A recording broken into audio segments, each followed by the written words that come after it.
Dawn awakens the sacred monastery of Santa Brigida. The monks rush about with their morning chores. Everyone but you. Giuseppe, the book, Giuseppe, the book, Giuseppe. Why? To hell with work. You decide you won't give up until you find the secret library and face the book. In depth claims you while reading its pages, so be it. Okay, what is going on? I suppose this is another past life. But I'm playing this guy. I thought he died in that cutscene. Is he the one? Is he the one who was reading the book and with the bloody eyes?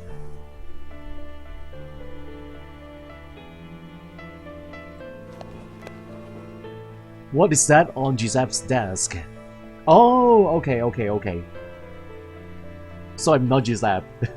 Giuseppe died in that cutscene. I'm someone else. An empty spool of thread.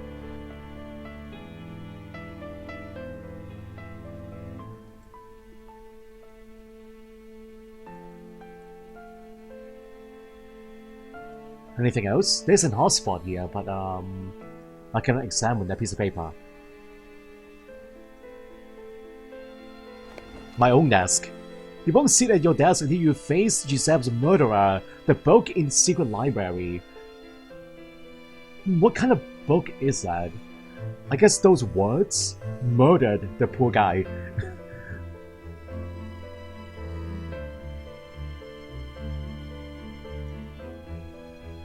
Maybe those words put some kind of spell, evil spell on him. And he got trapped in those words. And his brain was trying to figure out what those words mean, and it overworked, I suppose. And his brain blew up. As simple as that.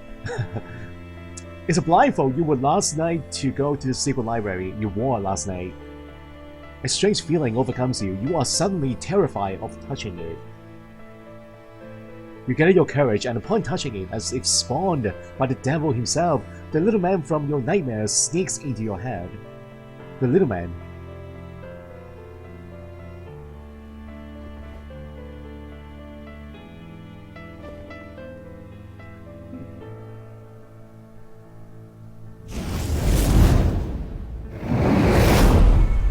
Before you can control the unknown sense, you must first learn to see through the eyes of yesteryear, young disciple. Your mind stores every single detail of everything you've seen. Close your eyes and say goodbye to today. Focus, breathe, then open them anew. And yesterday is here again. I don't understand. Okay, what the heck, guys? Which one am I? Am I this guy? We ever see Giuseppe again? Yes, in slowly fading memories such as this one. This is a memory now.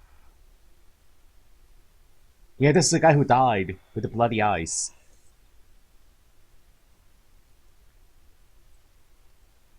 It was Father Diego who told him keep acting like a demon, and the Inquisition will end up examining that mole.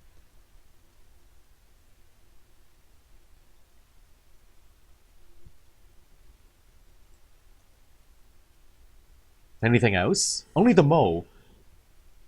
Nothing else. Ah. In the words of Giuseppe himself, the Franciscan hood is the best place to hide something you don't want to reveal. Yeah, you can hide quite a lot inside the hood, guys.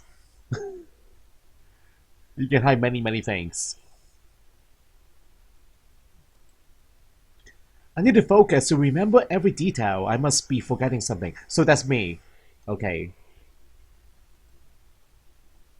Examining myself, looking in the mirror. The bald spot. The visible mark of your first clerical rank, the beginning of your path towards the sacerdotal order.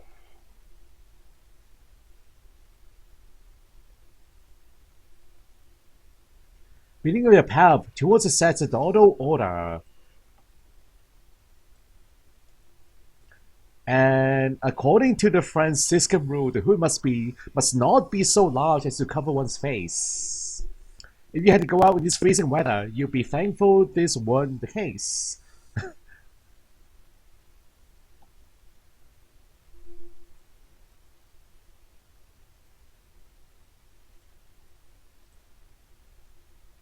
On colder days, the sensible man wears socks, but a righteous one freezes.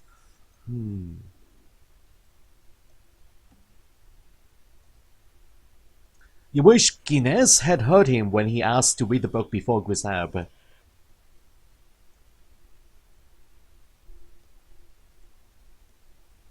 He's only a few years older than you, but the dear Lord has decided to bless him with an extreme tonsure.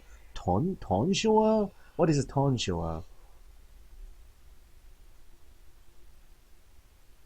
You mean complete bonus. For Tilo, the Iberian delicacy is pork intestine filled with all kinds of meat and tied with string. 5 seconds after Grisab heard of this dish for the first time, Toribio had a new nickname. What? What's that nick? And why is there blood?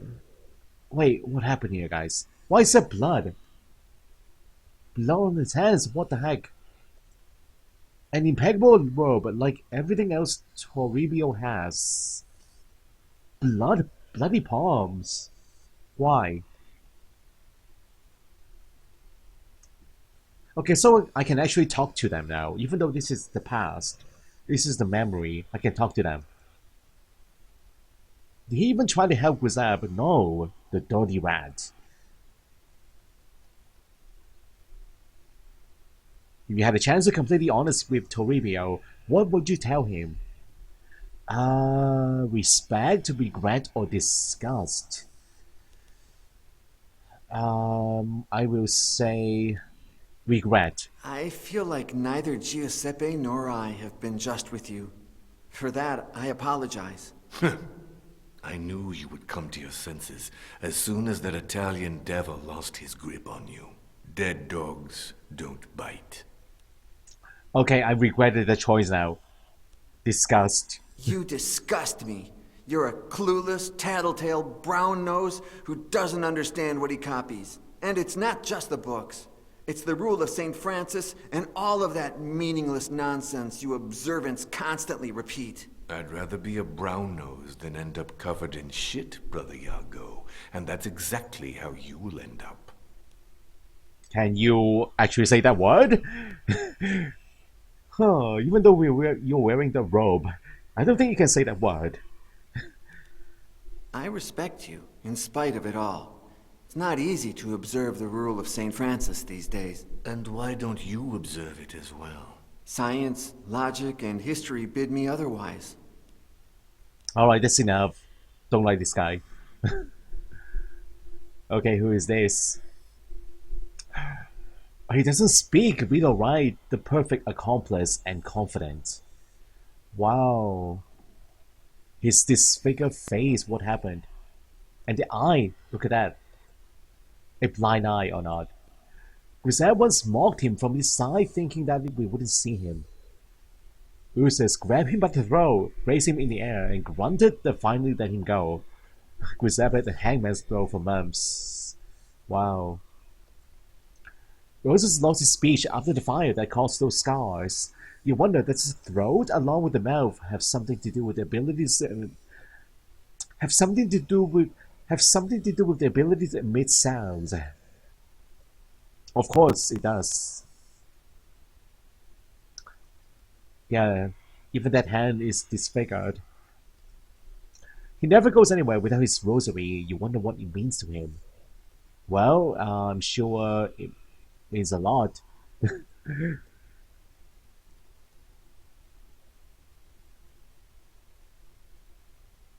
Man, you've extended to the back of his head. This is a very gruesome wound.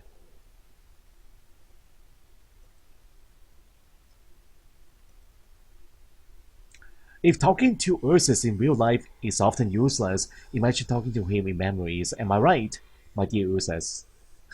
Yeah. Okay, let's talk to Grisap. Your best and why not only friend inside the Brigida. Why did he ever read that book? I don't know. Yeah, the other ones urged him on. Did he actually volunteer, guys? I don't remember. If you could only talk to Grisette once again. Why did you have to die? Who knows? Those Greek gods you love used to claim the beautiful first. And I don't mean to brag, but between you, Botillo, and me, there's just no comparison. Did Hines give you a proper Christian burial as promised? I think you know the answer better than I do. Whether you're ready to admit it is another story. This is so strange, making up this conversation here. I will never forget you, brother. Botillo sure won't forget me. At least not until you find out why Father Hines calls him so much. I don't know. Okay, anything else I need to look at? Bookshelf, candles, stained glass window. Some peculiar monks. Isn't it strange that you've never seen these stained glass windows in the monastery? Interesting, those windows. And yet you know you've never left the building. And they have horns. It's like the devil's horns.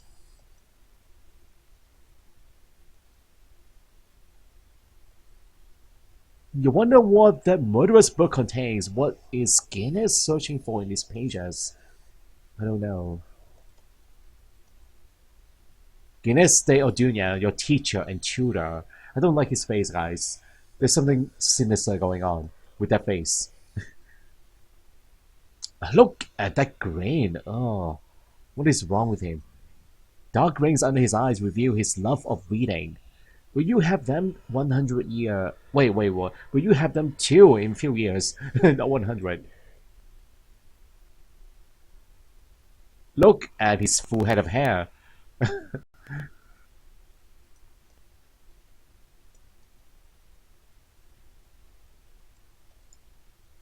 Nothing here, guys. Except the hair. Interesting. And the eye too, of course.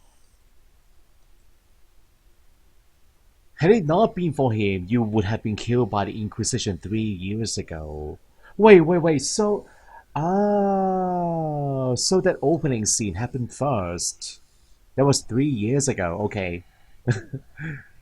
We have the timeline now. You are things you've never dare ask Inez.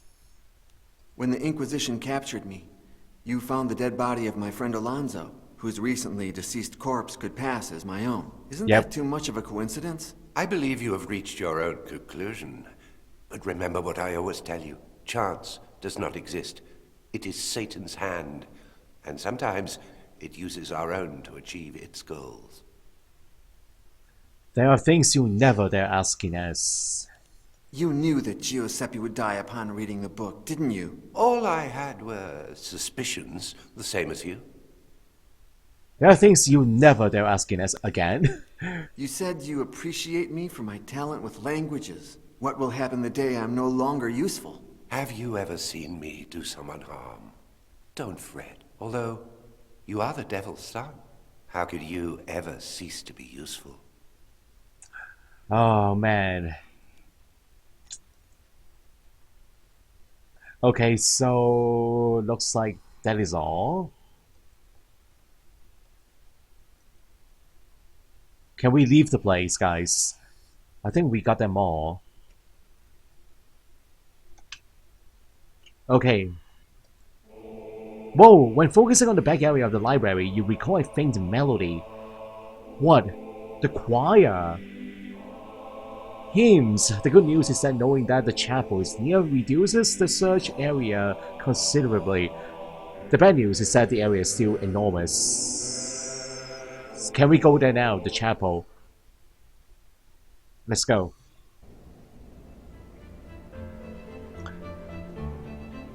And I'm back here again.